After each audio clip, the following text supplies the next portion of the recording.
नमस्कार, मी संजय सोनवणे. आज मी आपल्याशी प्राचीन व्यापारी मार्ग किंवा ज्याला रेशीम मार्ग किंवा सिल्क रूट म्हणतात यांचा इतिहास, जागतिक आशियातला आणि महत्त्वाची गोष्ट म्हणजे आपला भारत, या भारताच्या परिप्रेक्ष्यात या प्राचीन व्यापारी मार्गांचं महत्त्व काय आहे आणि त्यांनी जगात किती उलाढाल घडवली, संस्कृती बदलल्या, सांस्कृतिक देवाणघेवाणी झाल्या, धर्माचे विस्तार झाले, धर्माची अधपतनं झाली, तत्त्वज्ञान, ज्ञान याचा प्रचार प्रसार झाला, वनस्पतींचा सुद्धा प्रसार झाला, तंत्रज्ञान, नवीन नवीन कल्पना, अभिनव कल्पना या मार्गांवरनं वेगवेगळ्या संस्कृतीत गेल्या आणि जागतिक संस्कृतींमध्ये एक वेगळ्या प्रकारची भरभराट झाली असं आपण पाहू शकतो. खरं म्हणजे काश्मीरचा सम्राट ललितादित्य याचं चरित्र लिहित असताना व्यापारी मार्गांच्या अभ्यासाकडे मी वळालो आणि लक्षात आलं की भारतीय विद्वानांनी मोतीचंद्र वगैरे सारखे काही अपवाद जर आपण वगळले तर या रेशीम मार्गांचा किंवा व्यापारी मार्गांचा आणि भारताला जोडणारे मार्ग याचा फारसा अभ्यास झालेला नाही. हा अभ्यास झाला नसल्याचे तोटे इतके झालेले आहेत की आता आपण भारत चीन हे जे संघर्ष पाहतो याचं मूळ कारण या व्यापारी मार्गांच्या कब्जासाठी, ताब्यासाठी हे सगळं चीनचं जे चालू आहे, म्हणजे ते नॉर्थ ईस्टमध्ये असेल, उत्तरेत असेल, सियाचीन असेल, अक्साई चीन असेल आणि आता जे गलवान खोऱ्यामध्ये किंवा पँगॉंग लेकच्या जवळ जे चीनने अतिक्रमण केलं ते सगळं व्यापारी मार्गांवरनं झालेलं आहे, आपण लक्षात घेतलं पाहिजे.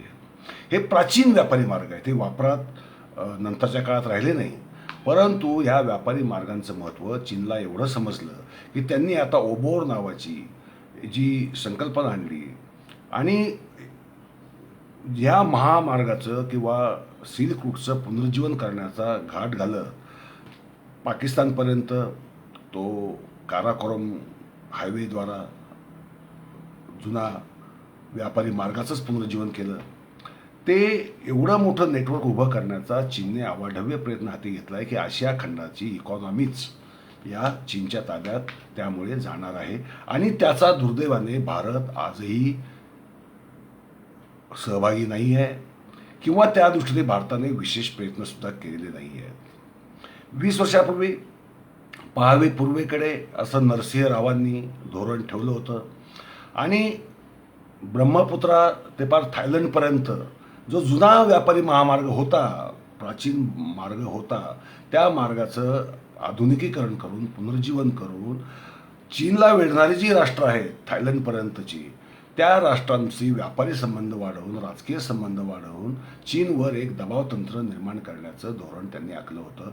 परंतु त्याला स्टिलवेल हायवे म्हणतात, कारण ब्रिटिश काळातच त्याची खरी आखणी ब्रिटिश काळातच झाली होती, परंतु त्यांच्याकडनं झालं नाही, भारत सरकारकडनं आजतागायत होऊ शकलेलं नाही. तो हायवे आजही तसा जुना प्राचीन काळी जसा होता, म्हणजे ज्याच्यावरनं फक्त तुम्ही जास्तीत जास्त उंट किंवा याक प्राण्यांवरून किंवा गाढवांवरनं सामान लादून जाऊ शकत होता, तसेच ते मार्ग आजही आहेत आणि भारताचा त्याला जो फायदा व्हायला पाहिजे होता तो फायदा झालेला नाही आहे. झालं असं की मी याबद्दल आमची चर्चा झाली. माझे मित्र भूपाल पटवर्धन, ते भांडारकर ओरिएंटल रिसर्च इन्स्टिट्यूटच्या संचालकपदी आहेत. त्यांनी मला सांगितलं की आम्ही बोरीतर्फे, भांडारकर इन्स्टिट्यूटतर्फे या प्रकल्पाला सहाय्य करू आणि हा प्रकल्प तुम्ही कंप्लीट करू शकता, तो तुम्ही केला पाहिजे. त्यानंतर मग डॉक्टर श्रीकांत बोहलकर असतील, डॉक्टर प्रमोद जोगळेकर जे आर्किओलॉजिस्ट आहेत, आणि लक्षात घ्या प्राचीन काळातलं सर्वात इसवी सन पूर्व 8,500 वर्षापूर्वीची कॅम्पिंग साईट, म्हणजे जे भटके लोक अस्थायी रूपाने म्हणजे टेम्पररी स्वरूपाने राहायचे, त्यांचे जे कॅम्प होते, सेटलमेंट कॅम्प, त्या कॅम्पचे अवशेष शोधण्यामध्ये डॉक्टर प्रमोद जोगळेकरांचा, ते डेक्कन कॉलेजतर्फे आर्किओलॉजीचं त्यांनी स्वतः त्या साईटवर काम केलेलं आहे. त्यांनासुद्धा त्यात प्रचंड रस वाटला आणि डॉक्टर श्रीकांत बोहलकर आहेत, डॉक्टर श्रीनंद बापट आहेत. आणि मग त्यातनं मला इन्फोसिस फेलोशिप भांडारकर इन्स्टिट्यूटतर्फे मिळाली आणि मी याच्यावर शास्त्रशुद्ध पद्धतीने अभ्यास चालू केला. हा अभ्यास आवश्यक अशासाठी आहे की जगात सर्वच राष्ट्र या प्राचीन मार्गांचा शोध घेत त्यांचं पुनरुज्जीवन करण्याचा तर प्रयत्न करत आहेच आधुनिक काळात. त्याचे दोन आहेत, एक तर व्यापारी कारण आहे, दुसरं कारण लष्करी कारणसुद्धा आहे. चीनने हा व्यापारी मार्गांचा उपक्रम हाती घेतला आहे, त्याच्यामागे लष्करी कारण आहे तसंच व्यापारी कारणही आहे, हे आपण लक्षात घेतलं पाहिजे. चीन आज जी प्रगती करत चाललेला आहे त्याच्यामागे त्याने आखलेलं हे एक धोरण आहे आणि भारताने जर त्याचा प्रतिकार करायचा असेल तर भारताला सुद्धा मार्ग आपले काय होते काय नव्हते आणि त्याचा आपण काय करू शकतो भविष्याच्या दृष्टीने लष्करी दृष्टीने सुद्धा याचा अभ्यास आपल्याला करणं गरजेचं आहे. हे जे व्यापारी मार्ग आहेत, आता मी सध्या उत्तरेतले व्यापारी मार्ग असतील, पश्चिम उत्तर भारतातले व्यापारी मार्ग असतील, म्हणजे बोलन पास, खैबर पास यातनं जाणारे, हिंदुकुशमधनं जाणारे, त्यानंतर हिमालयाच्या पर्वतराजीतनं उत्तरेकडनं जाणारे, मध्य आशियाला जाऊन भिडणारे व्यापारी मार्ग आणि हा जो आपला पूर्वोत्तर भारत आहे, म्हणजे आसाममधनं जाणारे असतील, सिक्कीममधनं जाणारे असतील, नेपाळमधनं जाणारे असतील किंवा अरुणाचल प्रदेशातनं सुद्धा जाणारे जे प्राचीन मार्ग होते, त्या सर्व मार्गांचा संगतवार अभ्यास करून आपल्या देशाची एकंदरीत आपली जगाशी कसं कनेक्शन आहे. कारण एक लक्षात ठेवा, भारत हा तिन्ही बाजूंनी प्रचंड पर्वतराजीने वेढला गेलेला आहे. उत्तरेकडे हिमालयाची पर्वतराजी आहे आणि इकडे हिंदुकुश पर्वत आहे आणि नंतर आपला खालचा जो उपखंडीय प्रदेश आहे तो तिन्ही बाजूने समुद्राने वेढला गेलेला आहे. म्हणजे एका दृष्टीने आपण जर जगाशी कनेक्टेड जर राहायचं असेल, म्हणजे हवाई मार्ग जर सोडून, तर हे भूमार्ग जे होते प्राचीन काळचे ते मार्ग काय होते हे समजावून घ्यायची गरज आहे. आणि प्राचीन काळी भारतीयांना त्या पुरातन मार्गांची फार चांगली जाणीव होती. या मार्गांचं महत्त्व काय आहे, जर आपण प्राचीन काळी पाहिले सिंधू संस्कृतीपासून हे मार्ग अस्तित्वात भारतातनं जगाशी जोडणारे आले. सिंधू संस्कृतीचा व्यापार इराणशी होता, मेसोपोटेमियाशी म्हणजे आजचा इराक वगैरे जो भाग आहे त्याच्याशी होता, त्यानंतर फार इजिप्तपर्यंत आपला व्यापार व्हायचा. एवढंच नाही तर या भूमार्गाने गेलेल्या लोकांनी तिथे 10,000 लोकांच्या व्यापाऱ्यांच्या वस्त्या होत्या आणि याच्या नोंदी आपल्याला क्ले टॅब्लेट्सवर मिळालेल्या आहेत. त्यावेळेस भारताला मेलुहा म्हणायचे, हे सुद्धा आपल्याला त्या क्ले टॅब्लेट्समुळंच आज माहीत आहे. आता हे जे मार्ग होते, हे मार्ग प्राचीन काळच्या लोकांनी कसे शोधले की अमुक संस्कृतीमध्ये मेसोपोटेमियाला जायचं आहे, हे त्यासाठी कोणता रूट जवळचा आहे, कसं त्याच्यावर गेलं पाहिजे आणि त्यासाठी काय काय काय काय लागणार आहे. पहिल्यांदा माल हा ओझे वाहणारे जे काही प्राणी असतील, बैल असतील, बफेलोज असतील, खेचर असतील, याच्यावर पाठीवरनं उंट असतील, यांच्या पाठीवरनं माल वाहून नेला जायचा. नंतर बैलगाड्यांचा चाकाचा शोध लागला. तुम्हाला आश्चर्य वाटेल, सर्वात प्राचीन बैलगाडीचं चाक किंवा बैलगाडीचं स्पेसिमेन किंवा ज्याला आपण सॅम्पल म्हणतो तो आपल्याला हडप्पा येथे मिळाला. तो 5,500 वर्ष जुना आहे. बरं, तंत्रज्ञान कसं पसरत जातं? तंत्रज्ञान हे पसरलं ह्या व्यापारी मार्गांमुळेच पसरू शकलं.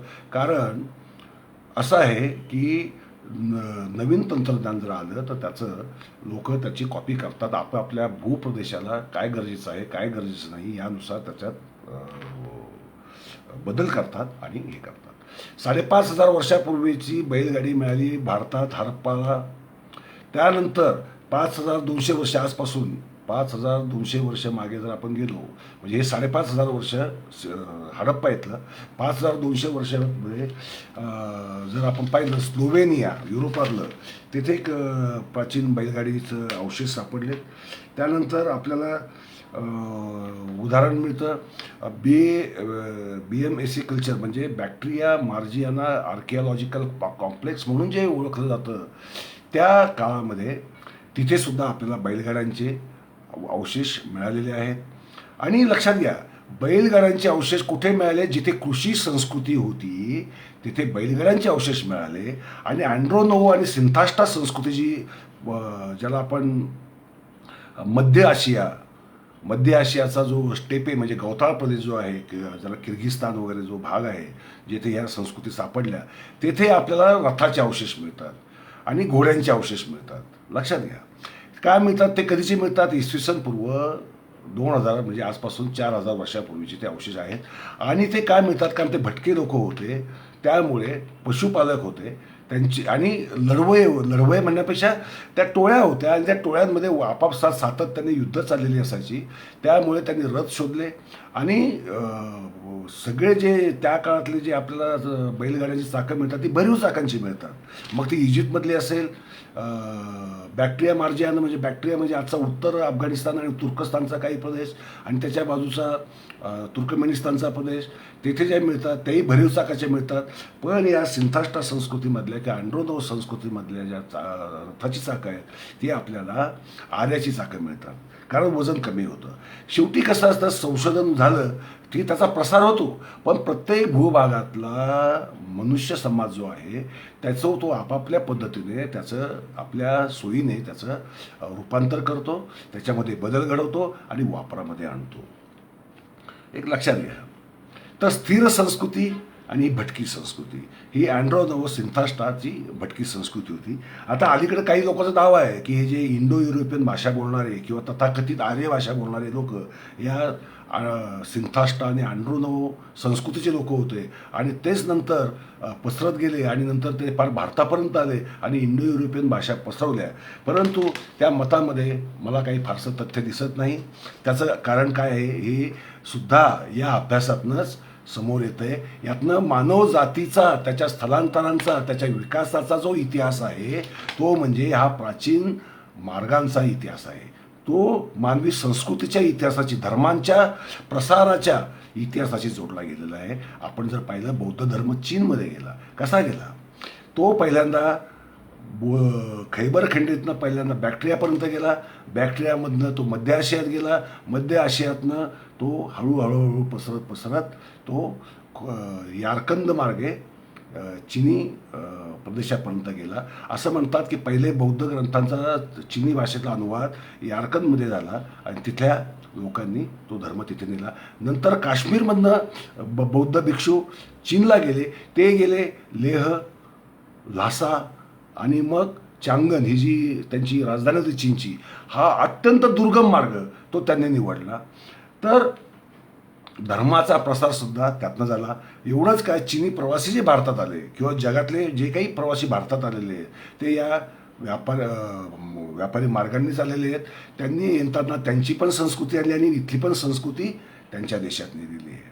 त्यामुळे परस्पर संस्कृतींवरचा प्रभाव झालाच हा प्रभाव भाषांचा सुद्धा आहे. लक्षात घ्या आता आपल्याला इसवी सन पूर्व 1480 एका ठिकाणी आपल्याला त्रिशा पाटील मी तुमचं उत्तर नंतर देतो मला पूर्ण करू द्या आधी.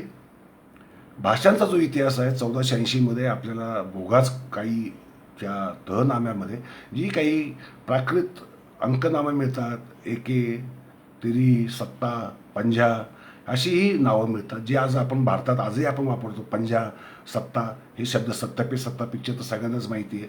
म्हणजे हे शब्दांचा जो ट्रॅव्हल होतो का प्रवास झालेला आहे तो कशामुळे झाला कारण भारताचा मेसोपोटेमियापर्यंत जो व्यापार होता व्यापारी लोक बरोबर जातात एवढंच नाही आपल्या व्यापाऱ्यांनी सिंधू संस्कृती वजन मापनच्या बाबतीत अत्यंत पुढारलेली होती. त्याचे पुरावे मिळालेले आहेत.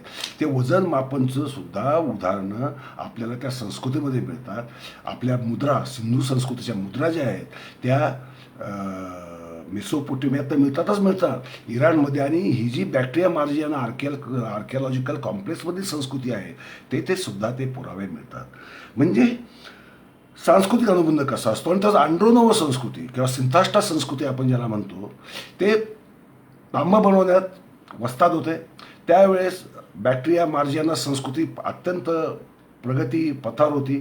ते तांब्याचे जे धातू जो आहे शुद्ध केलेला तो धातू ते मध्य आशियातून बॅक्ट्रियापर्यंत घेऊन जायचे तिथे त्यांचा ट्रेडिंग व्हायचं आणि ते परत यायचे. पण मुख्यतः हे लोक भटके पशुपालकच राहिले. घोड्यांची सुद्धा विक्री ते करायचे. अशा तिथून घोडासुद्धा हळूहळू जो पसरत गेला. एवढंच काय तुम्हाला गंमत सांगतो बॅक्ट्रियन हत्तीच म्हणतो बॅक्ट्रियन उंट बॅक्ट्रियन उंट हा फार वैशिष्ट्यपूर्ण आहे, लक्षात घ्या. आपण जो नेहमी भारतामध्ये पण जे उंट पाहतो त्याला एकच कुबड असतं बघा, एकच कुबड असतं. परंतु बॅक्ट्रियन उंटाला दोन कुबड असतात, त्याला डबल हंप आपण ज्याला म्हणू.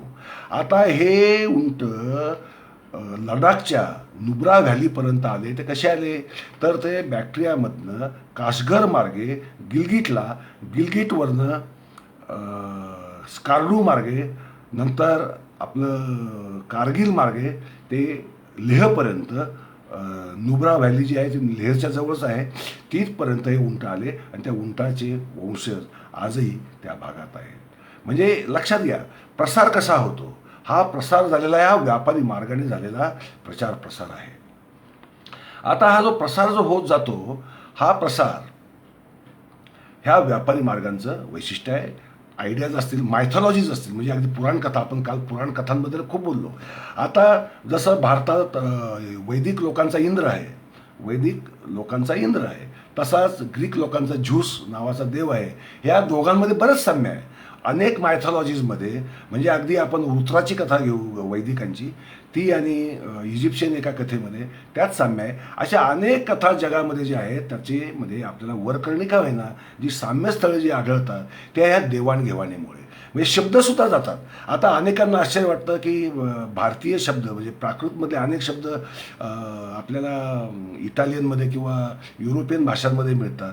हे काय मिळतात याचं कारणच पुन्हा माणसाचा एकमेकांशी व्यापारीच्या कारणामुळे होत असणारा संपर्क आहे. देवाणघेवाण होत राहते आणि त्या देवाणघेवाणीतून पण तो शब्द ज्यावेळेस घेतला जातो दुसऱ्या भाषेत, तर दुसऱ्या भाषेत लोक येतात त्याला ते आपला अर्थ देतात. उदाहरणार्थ शिव हा शब्द 3 संस्कृतींमध्ये मिळतो.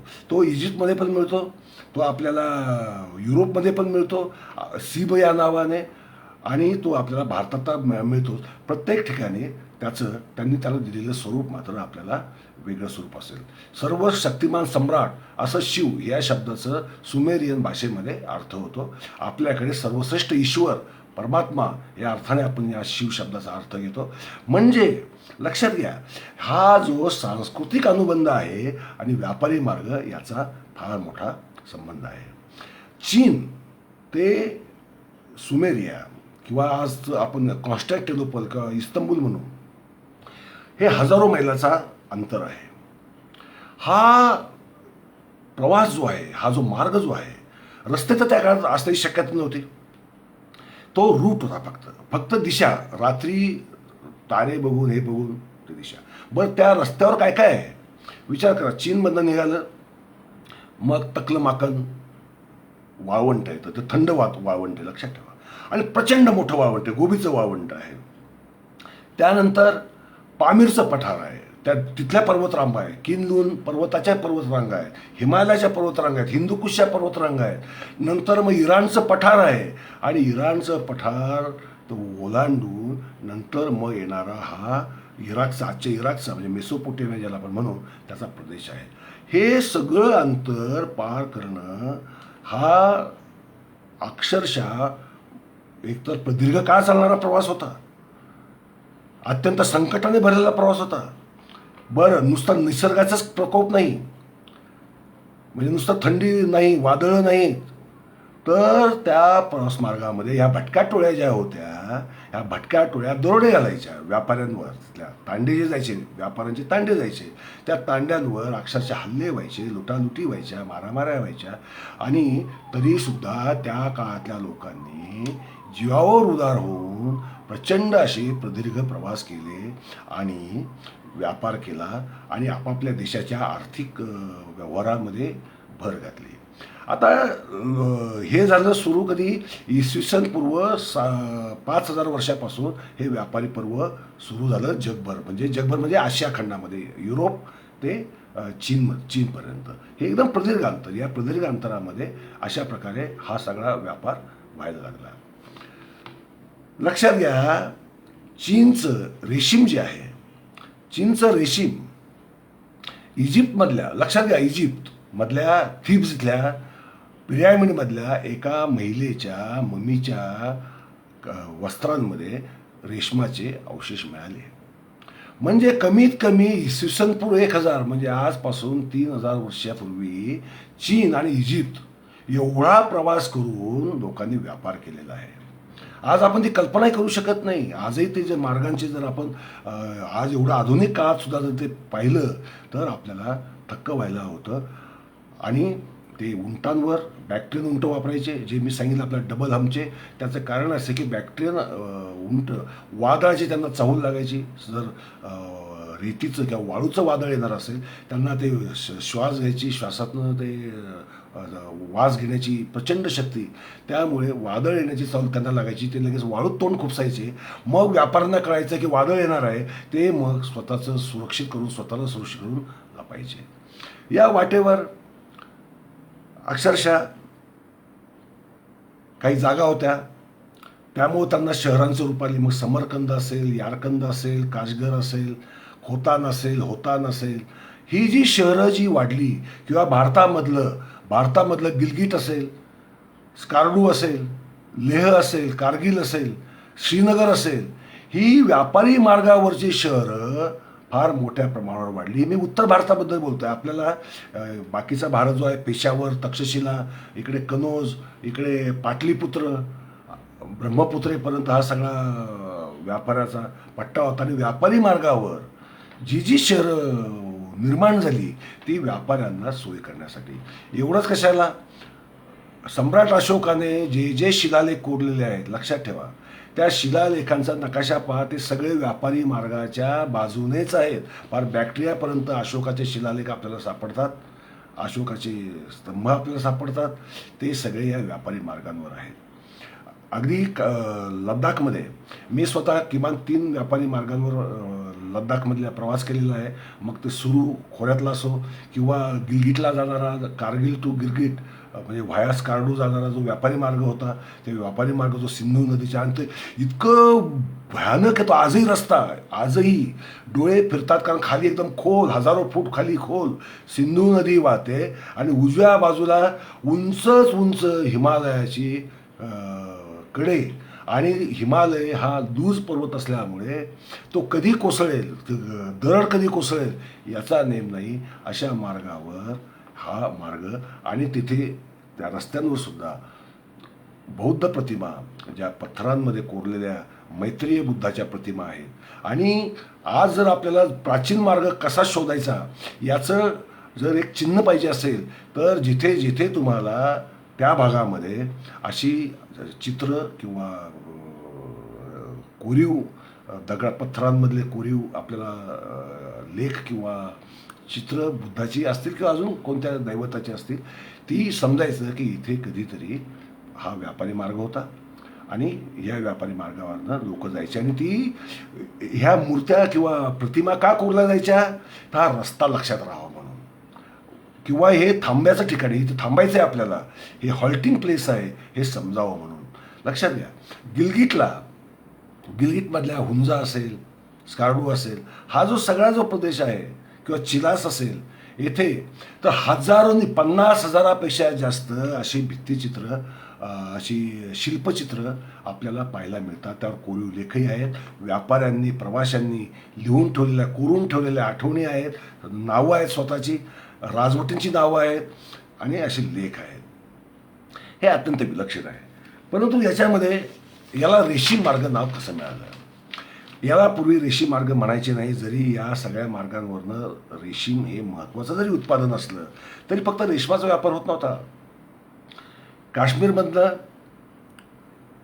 गालिचे, फळं, ड्रायफ्रूट, लद्दाखमधलं पश्मिना, त्या लोकरीपासून तयार केलेले कपडे, तिकडे जगभरात फेमस होती पश्मिना, लक्षात ठेवा. त्याच्या शाली, गालिचे, कपडे, त्यानंतर पुन्हा फळफळावळ, आणि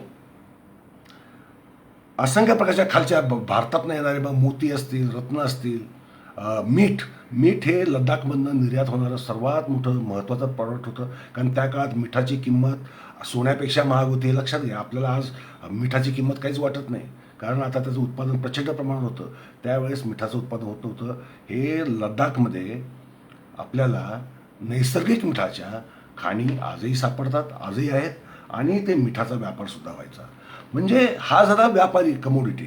आणि यायचं काय, यायचं म्हणजे अगदी अफूपासून, रेशमापासून ते पार अगदी बॅक्टेरियन घोडे असतील, उंट असतील, शस्त्र असतील किंवा कलाकुसरीच्या वस्तू असतील किंवा बहुमोल जेडसारखे रत्न असतील, याचा जो प्रवास झालेला आहे तो तसा. तर याची हे प्रवासी मार्ग जरी आधी असले तरी त्याच्यावर राजांचं कंट्रोल फारसं नसायचं. परंतु चीनने त्यात तेव्हासुद्धा पुढाकार घेतला, जसा आता घेतलाय ना तेव्हासुद्धा. लक्षात घ्या, त्यावेळेस एक इसवी सन पूर्व 116 हान घराण्याचा ऊ बी या नावाचा सम्राट होता. आणि झालं असं की ज्वांगनू नावाची जी उत्तर चीनमधली प्रोव्हिन्समधली एक ट्राईब होती, त्यांचे कबिले होते, ते सारखे लुटारू हल्ले चीनवर करायचे आणि चीन त्यामुळे त्रस्त होता. आता ही ज्वांगनू जमात आणि युएची ट्राईब यांच्यामध्ये पण भांडणं होती. त्याच्यामुळे या राजाला असं वाटलं, या हुडीला असं वाटलं, वुडीला, की आपण त्यांची मदत घेऊ या युएची लोकांची आणि आपण या ज्वांगनू लोकांशी संघर्ष करू आणि त्यांना परास्त करू. त्यासाठी त्यांनी काय केलं, त्यासाठी त्यांनी ज्वांग क्युआन नावाच्या एका आपल्या अधिकाऱ्याला युएची लोकांची मदत मिळवण्यासाठी 100 लोक त्याच्यावर दिले आणि त्या मिशनवर पाठवलं. तो जायला निघाला, पण जाताना वाटेत त्याच्यावर ज्वांगनू लोकांनी हल्ला केला, त्याला अटकेत ठेवलं. जवळपास 13 वर्ष हा क्युआन त्यांच्या अटकेत होता आणि त्यांच्याबरोबरच त्याला भटकावं लागलं. मग या भटकंतीच्या काळामध्ये हा झांग क्युआन जो होता तो एकदम कुतूहल असलेला, अत्यंत हुशार माणूस, त्याने मग ते रूट्स कोणते कोणते याच्या नोंदी ठेवायला सुरुवात केली.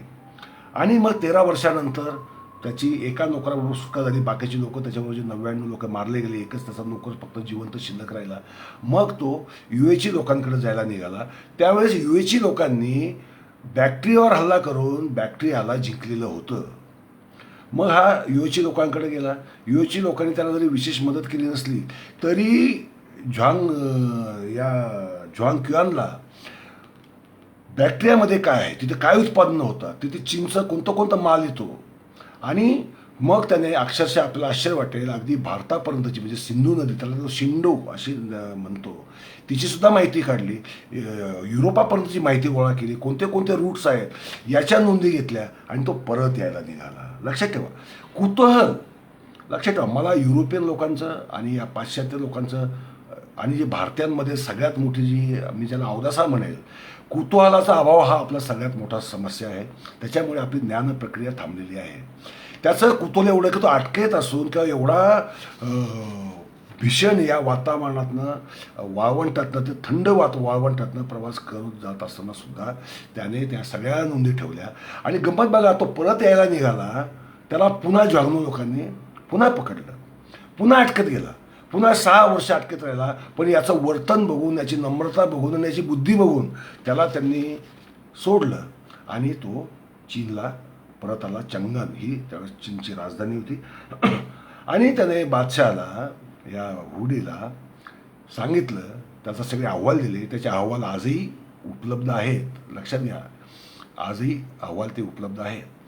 त्यातनं त्याने भारताशी कसा व्यापार करायचा, युरोपशी कसा व्यापार करायचा, या मध्य आशियातल्या ज्या कबिले आहेत त्यांच्या गरजा काय आहेत, त्यांच्याशी कसा व्यापार करायचा, त्रास देणाऱ्या टोळ्या कोणत्या आहेत, त्यांच्याशी कसं आपलं धोरण असलं, राजकीय धोरण कसं असलं पाहिजे, हे सगळे अहवाल दिल्यानंतर बादशाहसुद्धा बघा, हा उडी जो आहे, या उडीने मग खऱ्या अर्थाने डिप्लोमॅटिक आणि मिलिटरी ऑपरेशन सुरू केलं. लक्षात घ्या, त्याने सगळ्यात आधी मध्य आशियावर मग हल्ले चालू केले, तिथले प्रांत ताब्यात घेतले. हा म्हणजे व्यापारी मार्गच ताब्यात घ्यायला सुरुवात केली, त्याच्यावर नियंत्रण आणलं आणि तो बॅक्टेरियापर्यंत जाऊन ठेपला. बॅक्टेरियामध्ये तोपर्यंत ही जी युएची ट्राईब आहे, हे इसवी सन पूर्व 2रं शतक. लक्षात ठेवा, ही युएची ट्राईब कोणती, तुम्हाला धक्का बसेल की ही युएची ट्राईब म्हणजे कोण. हे जे कुशाण घराण्याने भारतावर जी 200-225 वर्ष सत्ता गाजवली ना, ते युएचीच लोक. म्हणजे कनिष्क हा युएची ट्राईबचा सदस्य होता. ते बॅक्टेरियामधनं नंतर भारतात घुसले. भारतामध्ये त्यांनी पहिल्यांदा काबूल जिंकलं, कंदार जिंकलं, तक्षशिला जिंकली आणि मग भारतावर त्यांनी राज्य स्थापन केलं. कुशाण नावाची माझी कादंबरी ही या घटनांवरच आधारित आहे. एक भटक्या जमातीचं नागरी जीवनामध्ये आल्यानंतर स्थित्यंतर काय होतं याचं चित्रण मी त्या कादंबरीत केलेलं आहे. म्हणजे एक लक्षात घ्या की भारतामध्ये हजारो वर्ष मध्य आशियातनं इराणमधनं लोक येत राहिलेले आहेत. ते फक्त त्याच मार्गाने आलेले नाहीत, ते उत्तरेतले जे गिलगिटचा मार्ग आहे किंवा इकडं यारकन टू लेह हा जो मार्ग आहे या मार्गाने ते आलेले आहेत. हे जे आज आपण ज्या बाल्टी लोक म्हणतो किंवा त्यांना दरद या नावाने आपल्या महाभारतात किंवा रामायणात उल्लेखलेलं आहे, हे दरद लोक जे आहेत हे दरद लोक मूळचे मध्य आशियातले आणि त्याला राजतरंगिणी आणि विशेषतः नीलमत पुराणामध्ये त्यांना पिशाच्य लोक म्हटलेलं आहे.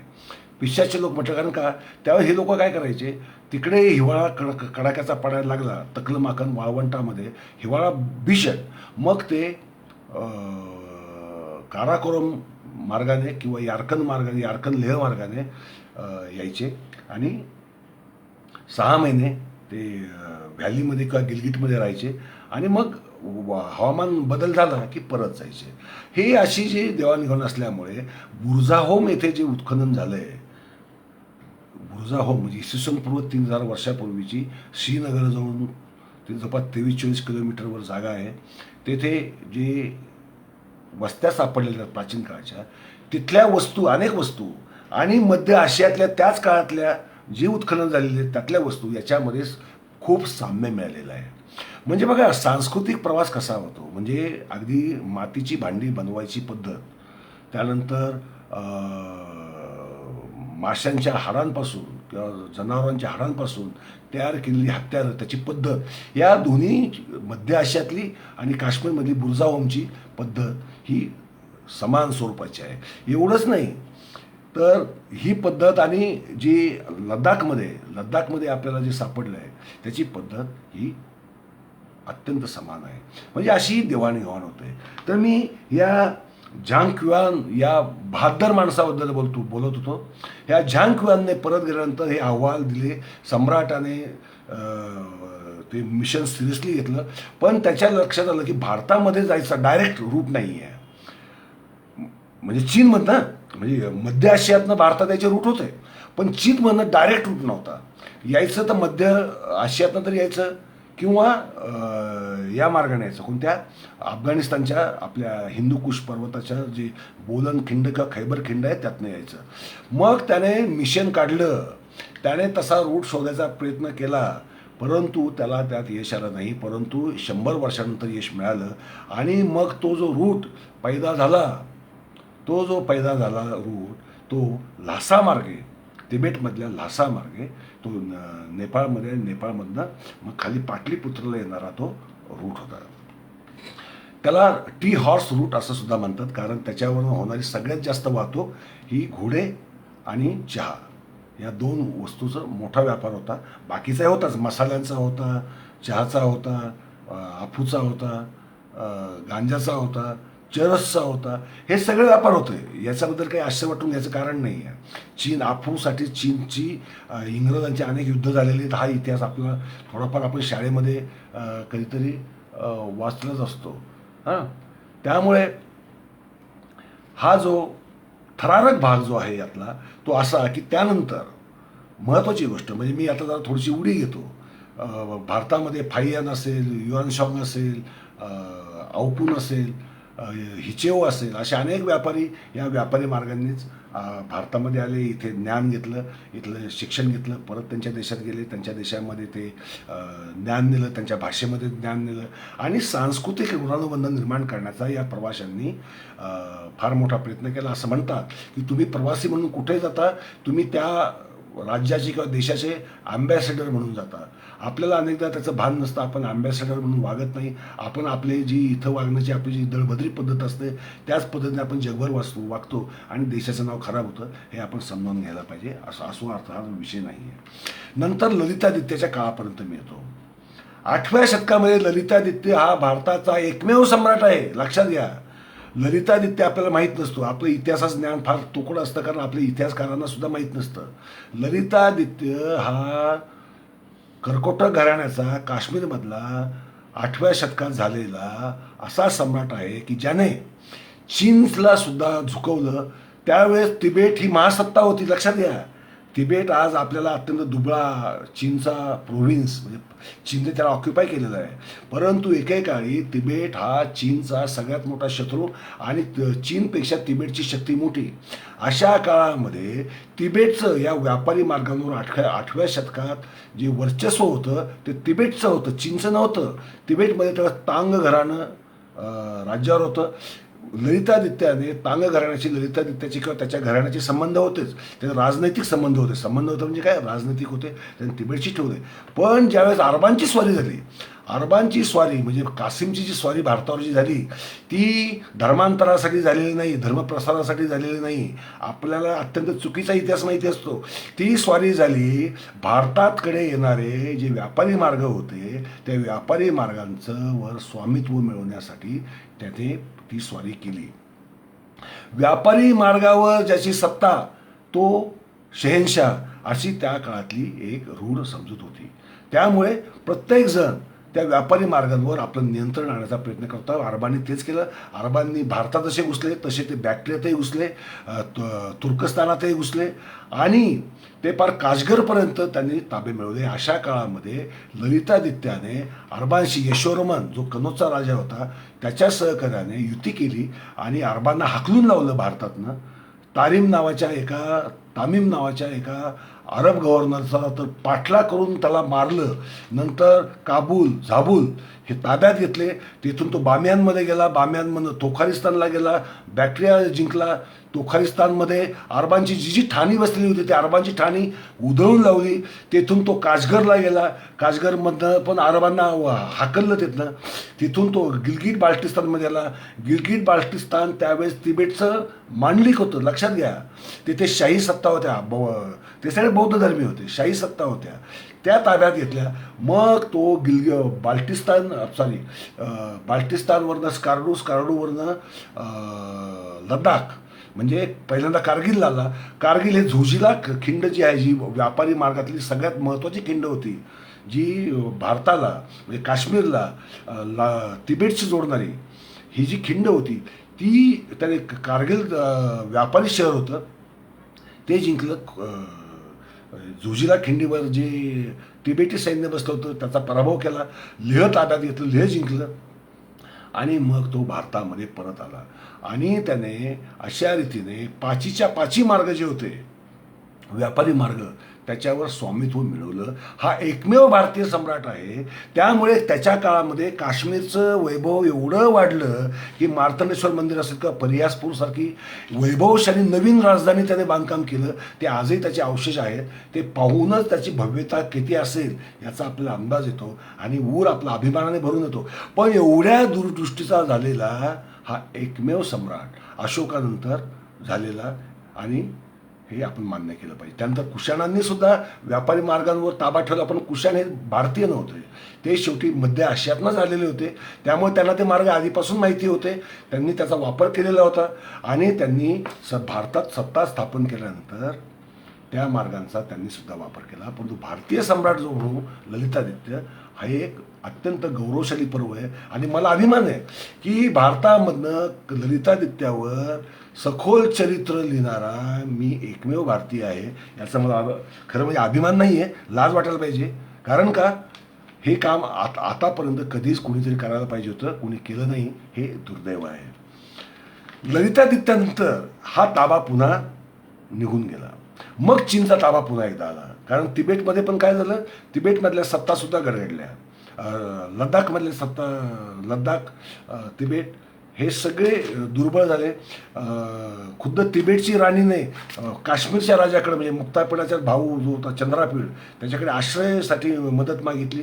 आणि हे जे बोलूर म्हणजे बाल्टिस्तान म्हणजे त्याला जुन्या काळात बोलूर म्हणायचे, त्या बोलूरची त्यांनी सुद्धा मदत केली. चीनचे भारतातल्या सर्व राजसत्तांशी, मग तो हर्षवर्धन असेल किंवा यशोवर्मन असेल किंवा बिहारचे राजे असतील, यांच्याशी चांगले संबंध ठेवले. त्याच्या आधी तिबेटचं साम्राज्य एवढं शक्तिशाली होतं की तिबेटने भारतावर स्वारी केली होती हे आपल्याला माहीत नसतं. सम्राट हर्षवर्धनचा मृत्यू झाल्यानंतर सम्राट हर्षचा मृत्यू झाल्यानंतर तिबेटने भारतावर स्वारी केली होती. तिबेटने, लक्षात घ्या. आणि कनौज पहिल्यांदा जिंकलं. कनौजच्या राजाला ठार मारलं. नंतर बिहार ताब्यात घेतलं. बिहारवरनं बुद्धाची एक मोठी मूर्ती ताब्यात घेतली आणि काठमांडू मार्गे, लक्षात घ्या, मार्ग कोणता वापरला? तर काठमांडू ल्हासा हा मार्ग त्यांनी वापरला. म्हणजे व्यापारी मार्ग हा जसा सौहार्दाचा इतिहास आहे, संस्कृतीचा इतिहास आहे, तसाच तो युद्धाचा सुद्धा इतिहास आहे. आपल्याला चंगीज खान माहिती आहे. चंगीज खान आपल्याला माहिती आहे. 13व्या शतकामध्ये या चंगीज खानाने व्यापारी मार्गांचाच वापर करून युरोपपर्यंत धडक मारली आणि अक्षरशः प्रेतांचे डोंगर रचले. गावाच्या गाव 80,000 एका शहराची लोकसंख्या होती मरोची. ते 80,000च्या 80,000 लोक ठार त्याने मारले. रक्ताच्या नद्या वाहिल्या. यात अतिशयोक्ती नाही. त्याने युरोपपर्यंत धडक मारली. त्याने भारतावर सुद्धा त्याचा डोळा होता, हे आपल्याला इतिहासातलं माहिती आहे. आणि त्याने वापर केला तो व्यापारी मार्गाचा. आणि व्यापारी मार्ग आपल्या ताब्यात घेणं हाच त्याचा एकमेव हेतू होता.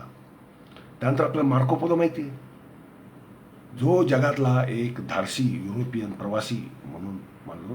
त्याने या रेशीम मार्गावरूनच त्याच्या वडिलांबरोबर चीनला प्रवास केला. कुबलाई खान त्यावेळेस चीनवर राज्य करत होता आणि तो तिथे तोही कैदेत पडला.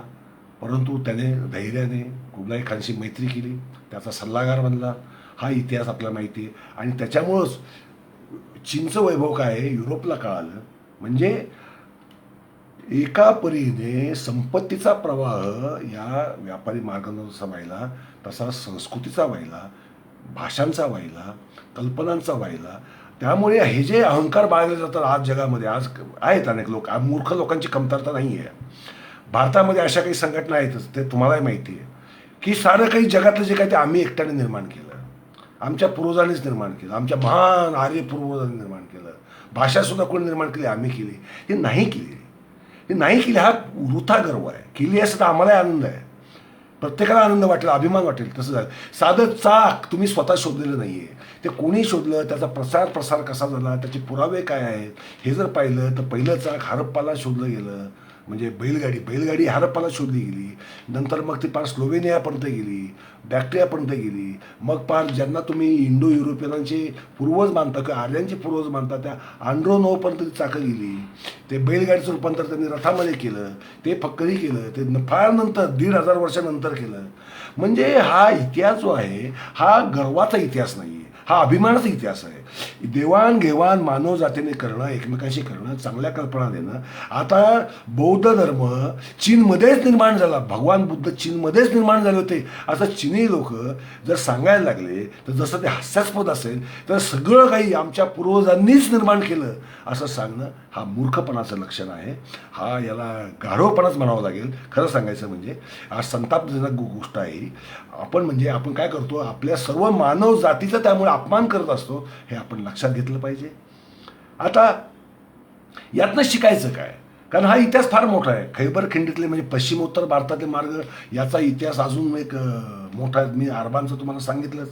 त्यातनं अरबांनी स्वारी केली, त्या मार्गांवर ताबा मिळवण्यासाठीच केली. ते बोलन खिंडीतून आले, ते खैबर खिंडीतून आले, ते बोलन खिंडीतून आले. कारण तिथनं जे बंदर होतं, त्या बंदरामधनं फार मोठ्या प्रमाणावर व्यापार होता. आणि त्यामुळे सिंध प्रांत हा अत्यंत भरभराटीला आलेला होता. पण तिथला राजा नालायक होता, त्याला प्रतिकार नीट करता आला नाही. त्यात मृत्यू झाला त्या दाहीरचा. त्याच्या पत्नीला सती जावं लागलं आणि त्याचा मुलगा नंतर स्वतः मुसलमानच झाला आणि मग तो पुन्हा गव्हर्नर बनला. हा इतिहास आहे, हा सत्तेचा इतिहास आहे, हा अर्थशास्त्राचा इतिहास आहे, आर्थिक कारणाचा इतिहास आहे. परंतु दूरदृष्टीचा हा जो सम्राट वुडी आहे हान वंशाचा, आणि त्याचा जो अधिकारी होता झ्वांग नू, हा जसा महत्त्वाचा आहे तसंच आपण ब्रिटिश काळामध्ये जर आलो आपण तर लक्षात घ्या, या तिबेटमधनं, आपल्या लद्दाखमधनं, काश्मीरमधनं, गिलगिट बाल्टिस्तानमधनं जे मार्ग मध्य आशियात जातात त्याचं शास्त्रशुद्ध सर्वेक्षण ब्रिटिशांनी केलं. त्यांनी खरं म्हणजे अहवाल दिला होता की कोणता पक्का रस्ता बनवता येईल आणि आपल्याला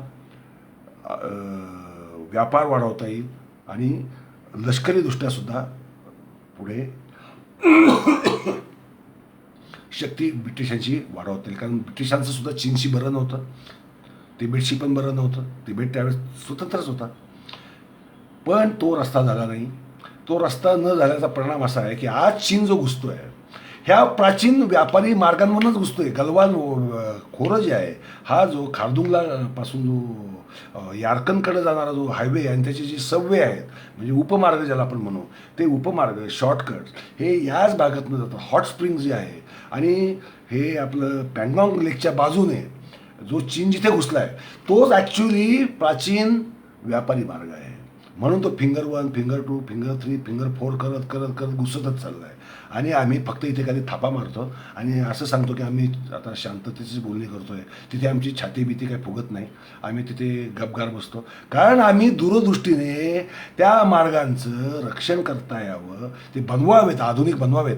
आता अभिमानाने सांगायची गोष्ट एकच आहे की आपलं बॉर्डर रोड ऑर्गनायझेशन जे आहे BRO, त्याने इंटरनली तरी फार अत्यंत सुंदर रस्ते बनवलेले आहेत. परंतु ते रस्ते भारतीय सीमेच्या आतच आहेत. त्यात काय झालं आहे, पाकिस्तानने हा जो गिलगिट बाल्टिस्तान आहे तो पाकिस्तानच्या ताब्यात आहे. त्या गिलगिट बाल्टिस्तानमधला काही भाग, शेकडो स्क्वेअर किलोमीटरचा भाग पाकिस्तानने चीनला आंदोलन देऊन टाकलेला आहे. आणि आता जो काराकोरम हायवे जो बनला आहे पाकिस्तानला जोडणारा, आणि पाकिस्तान जोडतो तो कसा, भारताला विळखा घालतोय. लक्षात घ्या, तुम्ही नकाशा बघा. काराकोरम हायवे हा भारताला उत्तर आणि पश्चिम उत्तर भागातनं विळखा घालत तो त्या बंदरापर्यंत जाऊन पोचतो. म्हणजे आपली ती बाजू बंद झाली. अक्साई चीन चीनच्या ताब्यात असल्यामुळे त्या भागातनं जाणारा जो लेह यारकंद जो प्राचीन महामार्ग होता तो आज दुर्दैवाने आपल्या ताब्यात नाही. आणि आला तरी उपयोग नाही. याचं कारण असं आहे की तिथे काही बांधकामच आम्ही केलेलं नाही आहे. तिथे आम्ही कोणती स्थिर अशी कोणती रचना केलेली नाही आहे. कारण हवामान हे कारण नेहमीच दिलं जातं, कारण तिथलं हवामान खरोखरच म्हणजे लेहचंच म्हणजे 13,500 फुटावर एवढं वातावरण आहे. जर तुम्ही 17-18 हजार फुटावर ज्यावेळेस जाता खारदुंगला जो आहे तो जगातला सर्वात उंच पास नाही आहे, खिंड नाही आहे, तरीसुद्धा दुसऱ्या क्रमांकावरची असली तरी तिथनं जाणं, मी तिथनं गेलेलो आहे, मी ते पाहिलेलं आहे, डोळ्यांनी पाहिलेलं आहे. आणि मग लक्षात येतं की कुठे आपण चुकलो. आपण आपल्या दूरदृष्टीमध्ये चुकलो, आपल्या कल्पकतेमध्ये चुकलो आणि आपल्या कुतूहलामध्ये. आपल्याला कुतूहल नाही, आपल्याला साध्या साध्या गोष्टी समजावून घ्याव्याशा वाटत नाही. आता जो प्रश्न विचारला आहे की चीनशी असलेला वाद इतिहासाचा अभ्यास करून सोडवता येईल का? होय, सोडवता येईल. पण त्यासाठी काय करावं लागतं? त्यासाठी काम करावं लागतं. उदाहरणार्थ पश्चिम उत्तर भारतातून जसे जाणारे मार्ग, उत्तर भारतातून जाणारे तसे पूर्वोत्तर भागातनं जाणारे किमान 9 मार्ग आहेत. किती? 9 मार्ग आहेत. त्या 9 मार्गांचा आम्ही काय केलं, तो स्टीलवेल मार्ग आहे काय, त्याचं सुद्धा आम्ही 100 वर्षात काही करू शकलेलो नाही आहे. 100 वर्ष मी अशासाठी म्हणतोय की ब्रिटिशांनी त्या मार्गाची आखणी केली होती, ती बांधणारच होते. परंतु नंतर भारताला स्वातंत्र्य द्यायचं म्हटल्यानंतर ते कशाला करतील हा उद्योग? कारण तो जवळपास 7,000 किलोमीटर लांबीचा मार्ग, ब्रह्मपुत्रेपासून ते पार थायलंडपर्यंत. विचार करा, मार्ग सोडवण्याचे 3 मार्ग असतात. पहिले हे जे मार्ग होते आपले, हे मार्ग काय होते हे नीट समजावून घेतलं पाहिजे. या मार्गांशी आपला सांस्कृतिक संबंध आपण जोडला पाहिजे. तिसरी गोष्ट अशी की त्याच्यावर वारंवार लिहिलं पाहिजे, बोललं पाहिजे. चौथी गोष्ट अशी की जे सांस्कृतिक अनुबंध आहे तो आपण वाढवला पाहिजे. आता मला सांगा, किती महाराष्ट्रीयन किंवा भारतीय लोकांचा चिनी मित्र असतो बरं? असतो का? चिनी मित्र नसतो, जपानी मित्र नसतो, थायलंडचा नसतो. थायलंडला लोक जातात, बँकॉकला लोक जातात. कशासाठी जातात हे आपल्याला माहिती आहे, मी काय त्याच्यावर बोलत नाही, ते तुम्हालाही माहिती आहे. पटायला जातात. कशाला जातात? कोणतं कुतूहल मिटवायला जातात? आपल्याला खरं सांगायचं म्हणजे बोलत नाही, संताप येतं खूप, पण बोलत नाही आपण. ते जाऊ द्या, आपण अरुणाचल प्रदेशातल्या किती लोकांना ओळखतो, नागालँडमधल्या किती लोकांना ओळखतो, आसाममधल्या किती लोकांना ओळखतो, मेघालय नेमकं कुठे आहे? पटकन दाखवता येईल का? म्हणजे वाद हे जे होतात ज्यावेळेस माणसांचेच आपल्या प्रदेशाशी किंवा शेजारच्या राष्ट्रांशी संबंध तुटतात, संपतात, त्यावेळेस. आता भारत सरकारला कळत आहे, गेले 20-25 वर्ष, लक्षात घ्या, गेली 20-25 वर्ष मध्य आशियातले जे उझबेकिस्तान असेल, ताजिकिस्तान असेल, तुर्कस्तान असेल, या राष्ट्रांशी व्यापारी संबंध वाढवण्यासाठी ट्रिटीज किंवा काही करारनामे होत चाललेत. पण झालंय काय की आपल्याला ते विमानानेच करावं लागतं फक्त. लक्षात घ्या, कारण लँड रूट आज आम्हाला मध्य आशियाशी डायरेक्ट जोडता येईल असा आमची बॉर्डरच नाही ना कोणती. अफगाणिस्तानशी आमची जी बॉर्डर होती ती आता ते पाकिस्तानच्या ताब्यात असल्यामुळे गिलगिट बाल्टिस्तान. अफगाणिस्तानशी सुद्धा तर आम्ही व्हाया अफगाणिस्तान आम्ही तुर्कस्तान आणि ताजिकिस्तान वगैरे ताश्कंदपर्यंत जाऊ शकलो असतो. आज नाही जाऊ शकत. परंतु ते सुद्धा होऊ शकतं जर आम्ही हे कल्चरल आणि व्यापारी टाईज जर वाढवत नेल्या, सांस्कृतिक संबंध वाढवत जर नेले तर ते शक्य आहे. मी हा अभ्यास का करतोय, इतरांना काय करावं असं आतापर्यंत वाटला नाही. याचं कारण आमच्यामध्ये कुतूहल नाही. दुसरी गोष्ट, आमच्याकडे अशा कामांसाठी खर्च येतो, फिरावं खूप लागतं, वेळ खूप द्यावा लागतो आणि संशोधन करणाऱ्याला जगावं पण लागतं. ही आमच्याकडे दृष्टी पण नाही. आपण बसल्या जागी उपटसुंभासारखे प्रश्न विचारायला आपण तयार असतो. मग हे का नाही झालं, ते का नाही झालं, ते कसं होईल, हे कसं होईल. हे बरं, प्रश्न विचारणं चांगली गोष्ट आहे, परंतु त्यावेळेस आपली कृतीसुद्धा असली पाहिजे. प्रश्न सुटतात. कधी सुटतात? आपल्याला पाकिस्तानला आपण इथे बसून एवढे लोक शिवाय देतो, पण खुद्द पाकिस्तानातील लोकांना भारताबद्दल काय वाटतं हे आपण कधी जाणून घ्यायचा प्रयत्न करतो. आमचा एक तरी पाकिस्तानी मित्र असतो का, एक तरी बांगलादेशी मित्र असतो का बांगलादेशी लोकांना, का जाऊ द्या ब्रह्मदेश म्यानमारमधल्या लोकांना आम्ही रोहिंग्याच समजतो सगळ्यांना. पण या रोहिंग्यामुळे जम्मूमध्ये बीजेपीने सत्ता मिळवली. केवळ रोहिंग्यांना त्यांनी तिथे स्थायिक केलं, हे बीजेपीने केलं. हे मात्र आम्ही विसरून जातो का माहीत करून घ्यायचं नसतं. म्हणजे आम्ही राजकीय दृष्टीने आम्ही सगळ्या गोष्टींकडे पाहतो, तसं करायला नाही पाहिजे. आमचे मित्र संजय नहार सरहदचे ज्यावेळेस आन क्यून सीला त्यांनी भगवान महावीर शांतता पुरस्कार द्यायचं घोषित केलं, त्यावेळेस त्या तुरुंगात होत्या.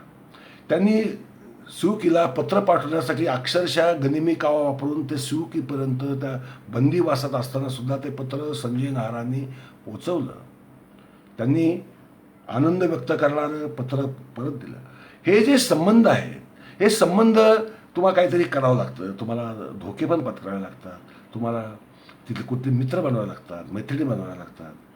चीनमध्ये माझी बहीण आहे, म्हणजे मानलेली बहीण आहे, चीनी बहीण आहे. तिच्या घरात जाऊन मी स्वयंपाक केला. मी चीनला पण गेलेलो आहे, अनेकदा गेलेलो आहे. चीनमध्ये माझे मित्र आहेत, मैत्रिणी आहेत, बहीण आहे. त्यामुळे हे समजायला मला साधनं मिळतात ना, साधनं मिळतात. तिथले लोकल दंतकथा काय ते ऐकायला मिळतं, त्यांचं सांस्कृतिक ऋणानुबंध काय ते पाहायला मिळतं. हे सगळ्या गोष्टी आपल्याला शक्य आहे.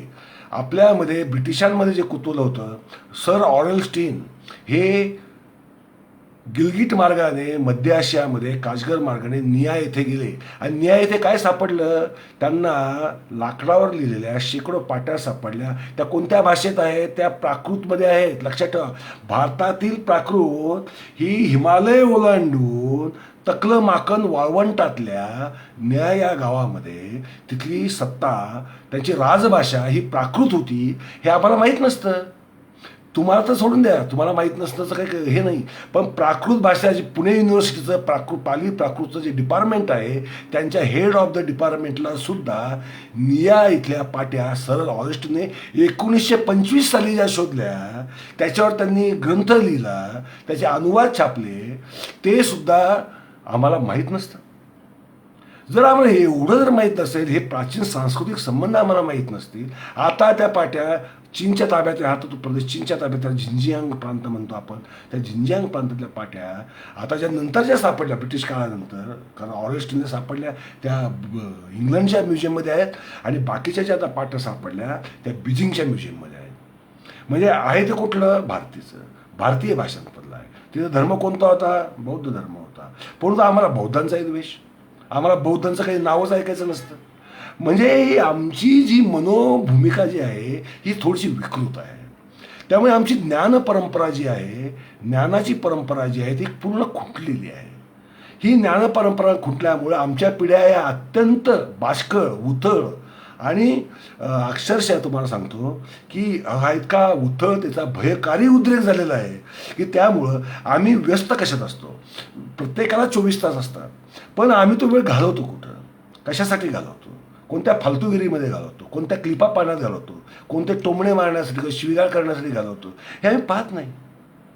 आम्हाला ते फार सोपं वाटतं. मित्र, बोलण्यासारखं खूप आहे. सांगायचा मुद्दा एकच, की हे व्यापारी मार्गांचा अभ्यास हा करणं भाग आहे. तिन्ही बाजूने जाणारे जे मार्ग आहेत, जरी आता ते पाकिस्तान असेल, इकडे मध्ये पण पाकिस्तान आलाय, इकडे बांगलादेश आलाय, तिकडे ब्रह्मदेश आलाय, ब्रह्मदेशात लष्करी राजवट आहे. असं जरी असलं तरी आम्हाला जर डॉक्युमेंटेशन आमच्या दृष्टिकोनातून, लक्षात ठेवा, आधी जे झालंय ब्रिटिशांनी केलं, त्यांनी त्यांचं सत्तासाठी केलं, लक्षात घ्या. बरोबर की नाही? जसं झांगूने केलं, कशासाठी केलं? कशासाठी केलं? ती चीनची सत्ता पसरवण्यासाठी.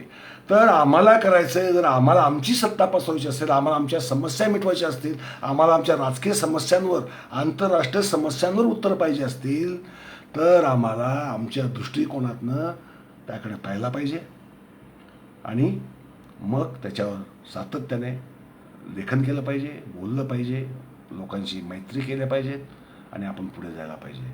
मित्रो, एवढं बोलतो. आणि जर कोणाचा शेवटचा प्रश्न असेल तर एका मिनिटात विचारू शकता, नाहीतर मी आपला नमस्कार म्हणतो. का मी आज म्हणून 1 तासभर बोललो आहे, बराच बोललो आहे. तर प्रश्न नाहीत असे मी गृहीत धरतो. सर्वांचे आभार मानतो आणि खरं सांगतो, नाशिक विकास हे जे पेज आहे हे खरोखरच चांगलं काम करत आहे. मी त्यांचं पुन्हा एकदा अभिनंदन करतो, कारण हा अशा विषयावर भाषण, तेही लाईव्ह द्यावं, एवढी खरं म्हणजे हा लोकांच्या माहितीलाच विषय नसतो, त्याच्यावर काय बोलायचं असा प्रश्न पडतो. परंतु आपण माझं ऐकून घेतलं, आपण विचार कराल माझ्या तळमळीवर, मी तळमळीने जे म्हटलं ते समजावून घ्याल, त्यातनं काहीतरी आपण शिकू आणि पुढे जाऊयात. धन्यवाद, नमस्कार.